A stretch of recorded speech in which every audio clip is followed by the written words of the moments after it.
Well, it's almost a month since government changed hands in New South Wales for the first time in 12 years. Labor is now in charge and it promised that it would tackle the cost of living crisis, and it was its number one priority. So joining me live now is the New South Wales Treasurer, Daniel Mookhey. How are you? Good to see you.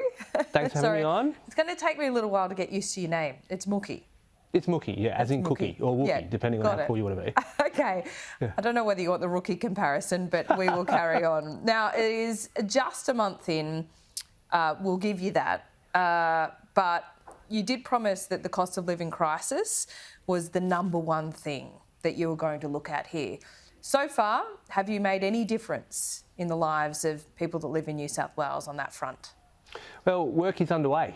We want to implement our policy to provide energy rebates in partnership with the Commonwealth Government as soon as we can. We have started the work that we said we would when it comes to toll reform. Professor Fells, the former head of the ACCC, who we said we'd like to have him look into the entire New South Wales and Sydney toll system. He's underway. Work is underway in terms of implementing our policy to provide a cap on tolls from January next year for 2 years at $60 per week.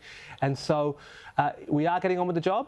You are right to say we are even in for a month, but we understand just how much pressure families are under and just how important it is that there is meaningful relief on the way. So I think that the short answer is that nothing yet, but it is on the way. Did you just say toll relief won't happen till January next year? Yeah, we promised at the election that we would implement our $60 toll cap from 1 January 2024. That goes for 2 years. That's in addition to the existing relief programs which the previous government put in place that we supported. That is the $1,500 rebate on people's registration. Right. So toll relief was central, though, to your cost of living crisis plan, and people are still going to have to wait 12 months. And then on the energy relief, you're saying you're still working with the federal government on that. How far away is that? So we're intending that to roll out from 1 July 2023 as we promised, and we were upfront with the people of New South Wales before we were elected when it comes to our toll policy. And I would just stress, we have said and we remain of the view that these are some very complex arrangements. Many of them are private and not yet public. We do want to make as much information available to the public about how these toll concessions and these toll contracts work. And we also have said that it will take time to introduce that cap. So we were straight with the people of New South Wales. There's been no change since the election. The work is underway to get that policy in place. And you're delaying the budget? We're giving the budget in September. That is the same precedent that Mike Baird did when he came to power a decade ago. It's the same as what Michael Egan did when he came to power as part of the Carr government. A September budget allows us to get two things sorted. The first is we've got a much more line of sight about what the impact will be of hundreds of thousands of mortgages transitioning from fixed rates to variable rates and what impact that's having on consumer spending. But I mean, I know you have line of sight on that then, but as a state government, what can you actually do about that? Well, that's key to the economic forecast that needs to support the budget strategy. And we do want to make sure that we have the best available information to us at the time when we're making these important decisions. I think, Laura, you've pointed out and other people have pointed out, this is one of the more complex economic environments we've faced as a nation when you've got high inflation running at decade high levels. You do need to be prudent and you do need to take as much information from the market as you can before you make these big decisions. The other reason why we want to give this in September is that it will allow us to complete our comprehensive expenditure review. We want to make sure that every dollar the public is spending and the public is borrowing is going towards the public's priorities. So we do want to go through the budget line by line to make sure that the expenditure is appropriate for the purposes that the public elected us to deliver. Right, okay, let me get a few things on the table here because there's a federal budget just a couple of weeks away as well. Interesting that Jim Chalmers has put capital gains tax on the table here for a conversation. What do you think that means and do you support it? Well, I'm looking forward to seeing what the Federal Treasurer is proposing in the May budget. I think the Federal Treasurer has been upfront about the fact that these are the type of conversations we need to have. Of course, we want to see exactly what the proposal is before we can take an in-principle view on it. But undoubtedly, as the Federal Treasurer has pointed out, as every other Treasurer has pointed out, we have come through a global pandemic.